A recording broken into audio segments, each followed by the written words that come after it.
Naruto's War Arc has some of the best fights in the entire franchise, and the battles against Kabuto and Nagato are no exception. These two are overwhelming forces of nature that required multiple Kage class shinobi to take down, and were even compared to the Sage of Six Paths himself. So, it's only natural to wonder what would happen if Edo Nagato and Sage Mode Kabuto had a head-to-head fight. Would Kabuto's unconventional abilities be enough to overwhelm the Uzumaki, or could Nagato utilize his Rinnegan to get the upper hand and put the Snake Sage down for good? That's the question I'll be answering in this video. But before we dive into the meat and potatoes, it's important to go over the rules of how this fight will take place, because it's a bit more complicated than you may think. First of all, it is admittedly true that in the actual series, Kabuto has a tag in Nagato's brain to control his every move, which means that he could technically just take control over Nagato's body and win the fight that way. However, for the sake of having fun, we're just gonna pretend that this doesn't exist so that they could actually fight on even grounds. Additionally, I am going to be giving both Kabuto and Nagato the advantages they had in their original fights, meaning that Nagato will be granted the chakra he absorbed from B to regain his life force, and the fight will take place inside a cave, so that Kabuto can have complete control over the terrain just like he did against the Uchiha brothers. Getting into the matchup, I think the performances Nagato and Kabuto give in the War Arc puts them in a pretty comparable range speed-wise. We see that Nagato was able to completely outspeed B by grabbing him with the Ashura path before he could land his lightning style sword strike. This is particularly impressive because right before this, B casually countered Itachi's fireball jutsu with Samehada, and even entered his 7 sword stance in time to deflect Shuriken Itachi threw at him, despite having just been broken out of Sharingan Genjutsu. Considering that B also pushed Itachi back in a sword fight right after this happened, I think it's very consistent for Itachi to be roughly on par with B while using his regular 3-Tomo Sharingan. The only real counter argument to this is that Itachi was capable of keeping up with KCM Naruto, who successfully dodged the 4th Raikage, as A claimed to be the fastest shinobi in the world, which should include B. But the problem is that Itachi and Naruto were clearly more so focused on discussing what's up with Sasuke during this exchange, which makes the idea that Naruto's going all out here pretty contentious. And when you couple this with the fact that later in the fight,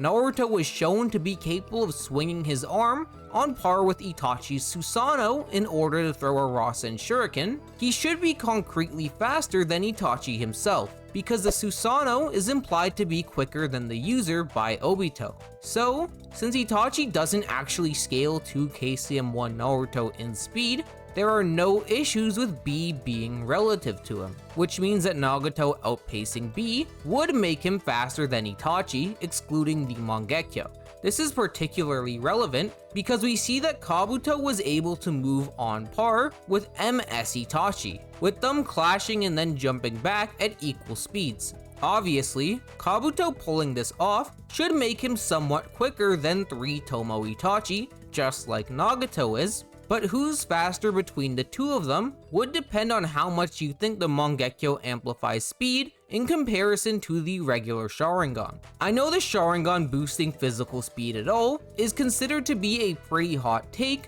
because when Lee fights Sasuke before the Chunin exams, he says that even if the Sharingan can perceive an opponent, it's meaningless if the body itself isn't physically fast enough to counter their attacks. However, this statement doesn't really imply that the Sharingan gives no speed boost, since it could just mean that the Dojutsu amplifies an Uchiha's speed to a lesser extent than their perception, rather than having no increase at all. I'm personally of this opinion because we see in the War Arc that base Naruto and Sasuke are relative in speed, since both of them strike the Ten Tails clones simultaneously. But after Sasuke activates his EMS, he's suddenly able to attack as fast as KCM Naruto, who who is way quicker. To be fair, the speed difference wouldn't be close to this big with Itachi, due to the fact that we're comparing his 3-Tomo Sharingan to the Mangekyo rather than his base form, but it should still mean that Kabuto is going to be capable of keeping up with Nagato at the very least. After all, even though Kabuto hasn't shown the ability to casually outspeed Shinobi on par with 3-Tomo Itachi in the same way as Nagato, he was still just keeping up with a quicker version of the Uchiha. Plus, both Nagato and Kabuto also have the ability to react to attacks far faster than their own due to the Rinnegan and Sage mode respectively. With Kabuto, this is a lot more blatant since he was able to evade an arrow from the crossbow of Sasuke's humanoid Susanoo, which is its fastest move, despite the fact that even lower forms of the Uchiha brothers Susanoo could consistently intercept Kabuto's attacks, implying that his ability to dodge is far beyond his attacking speed. And we see something pretty similar with the speed that Nagato can activate his Rinnegan abilities, considering he reacted to KCM Naruto's chakra arms with the Preta path to absorb his Rasengan. As I said earlier, Naruto's basic combat speed is as fast as Itachi's humanoid Susanoo, which means that similar to Kabuto's incredibly fast dodging ability, Nagato can activate his ocular jutsu quick enough to defend himself from Itachi's Susanoo as well. The only arguable exception to this is for Itachi's armored Susanoo, since that straight up stabbed Nagato through the chest, and it is very contentious whether or not Nagato was caught off guard due to the surrounding smoke. But what I will say is that even if you think Nagato got blitzed here, it isn't really relevant to how he compares to Kabuto anyways, because Itachi never brought out his armored Susanoo against Kabuto in the first place, likely due to Itachi wanting to keep him alive so that he could undo the Edo Tensei. So, regardless of that particular showing, Nagato's reaction should be on par with Kabuto's, just like their combat speed, which means that at a bare minimum, no one is going to be blatantly outpacing their opponent in this fight.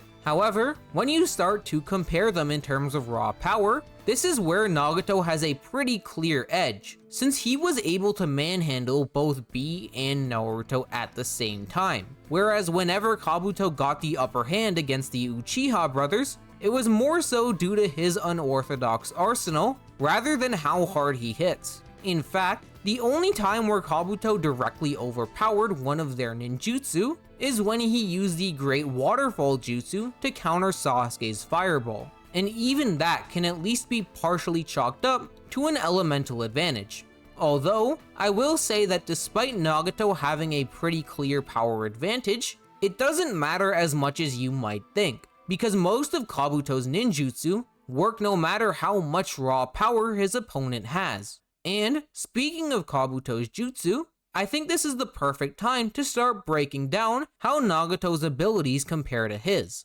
because that is by far the most important aspect of this fight. Even back in part 1, Kabuto's bread and butter for close combat has always been the chakra scalpel. This jutsu is typically used by medical ninja for surgery, but Kabuto was skilled enough to actually incorporate it into his fighting style, so that he can directly attack the insides of his opponents, which is a pretty big deal because Kakashi has mentioned that shinobi can't strengthen their internal organs, meaning the chakra scalpel should work regardless of how strong Kabuto's target is. However, this doesn't mean that Nagato has no way to counter it, because he can still use the Shinra Tensei to prevent Kabuto from getting in close. And even if Kabuto tries to exploit the fact that it could only be used once every 5 seconds, Nagato can also just absorb the chakra scalpel using the Preta path. Some might bring up the idea that Nagato can't absorb nature energy since the Preta path turned to stone when he tried to absorb Sage Mode Naruto's chakra, but this completely ignores the fact that we see Pain absorb numerous Sage Mode jutsu on screen. The only reason why the path turned into stone in this one scene is because it tried to absorb literally all the Senjutsu chakra in Naruto's body at once. and since Nagato is pretty smart, I seriously doubt that he would make this same mistake twice, so he should have no issues absorbing Kabuto's ninjutsu, including the Chakra Scalpel. That being said, Kabuto definitely has a chance to take Nagato out with the Chakra Scalpel if he's able to catch him off guard, which we saw him do in the fight against Sasuke and Itachi by hiding in the Great White Snake and then lunging out of it to cut Itachi in half with the scalpel. Considering that Itachi already had his Mangekyo on in this scene, but still couldn't activate his Susanoo in time due to being caught off guard, if Kabuto manages to get the element of surprise against Nagato in the same way, there is a chance that he cuts him in half before Nagato can activate his Rinnegan abilities. And in this scenario, Nagato would probably be screwed, since Kabuto can place one of the tags used to control the Edo Tensei in his brain, which is what he would have done to Itachi as well, if not for Sasuke intervening. Although, as I said earlier, Nagato can absorb ninjutsu with the Preta Path at a very fast speed, which means that he only has to realize what's going on a split second before getting hit. So even though I wouldn't say that this Chakra Scalpel strategy is impossible for Kabuto to pull off, given that it worked against Itachi, it's just not a super consistent method of taking Nagato down. And Nagato's ability to absorb ninjutsu is a good counter to a lot of Kabuto's other abilities as well. For example, the White Extreme Attack is a chakra stun grenade that even bypasses the Susanoo, and would have allowed Kabuto to capture Sasuke in the original fight if Itachi hadn't predicted that he would go for the younger Uchiha. However, the problem is that Kabuto can only activate this ninjutsu by sending a giant chakra dragon at the opponent, which Nagato would be able to easily absorb. Plus, the exact same thing goes for abilities like the chakra webs in elemental ninjutsu, which are typically pretty strong, but just won't work here. That being said, there is one jutsu Kabuto has in his arsenal that Nagato doesn't really have any way to counter, which is Tayuya's Flute Genjutsu. This is because we've already seen that Pain was vulnerable to Jiraiya's Frog Song, and while that isn't an exact one-to-one, since it is stated to be the most powerful genjutsu in the third data book, Kabuto's Flute Genjutsu was just shown to be capable of affecting both Itachi and Sasuke. In fact, despite both of these guys having the Eternal Mangekyo Sharingan, they were rendered completely paralyzed, and only managed to break out due to casting their own genjutsu on each other to override it, which, by the way, was only possible because Itachi and Sasuke happened to be conveniently facing one another at the time that they were paralyzed. Since Nagato obviously doesn't have anyone to break him out of the genjutsu, and the Flute Genjutsu travels through his ears rather than the Rinnegan, there is no reason to assume that he would be capable of breaking out of it, meaning this is a very solid win condition for Kabuto. But this doesn't mean that Nagato has no way to take him down, because there are definitely a few select jutsu in his arsenal that can give Kabuto a lot of trouble as well. Normally, Nagato tends to use a lot of very hard-hitting ninjutsu, like the Ashura Path's explosives and Shinra Tensei when fighting powerful opponents, but I don't think they'd be as useful here when it comes to actually putting Kabuto down. Kabuto has access to Suigetsu's ability to liquefy himself, along with Karin's healing, which means that in effect, he can instantly recover from practically any attack that solely relies on raw power. This will also prevent Nagato's animal summons from being able to do substantial damage to Kabuto. And since they don't have great durability, Kabuto should be capable of taking them out en masse by creating spikes using the inorganic animation and sprouting bones with Kimimaru's Kekkei Genkai. The only summon that would be hard to put down is the multiplying dog that duplicates itself every time it's hit, but Kabuto's Flute Jutsu could paralyze it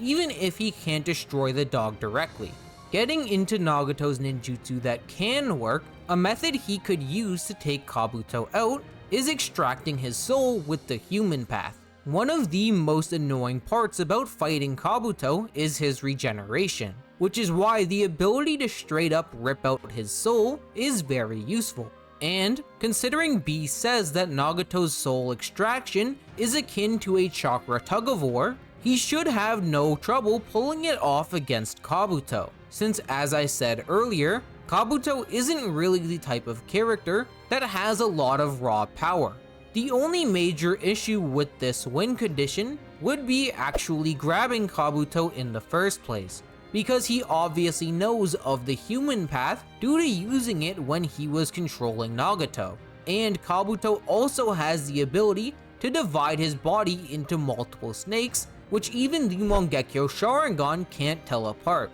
Couple this with the fact that Kabuto also has insane dodging ability due to Sage Mode, and it will be insanely hard for Nagato to grab him directly, which is why I think extracting his soul would be pretty hard to pull off, even though it's far from impossible. Above all though, Nagato's best win condition is the Chibaku Tensei. Originally, Naruto, B, and Itachi all had to fire their strongest range attacks simultaneously in order to blow this thing up. Considering Itachi stated that they all needed to work together to destroy the Chibaku Tensei's core, it implies that none of them could have pulled it off individually. And if a full power 8 Tails Biju Bomb from B is implied to be incapable of taking out Nagato's Chibaku Tensei, Kabuto really doesn't have a chance in hell at blowing one up. This means that if Nagato decides to use the Chibaku Tensei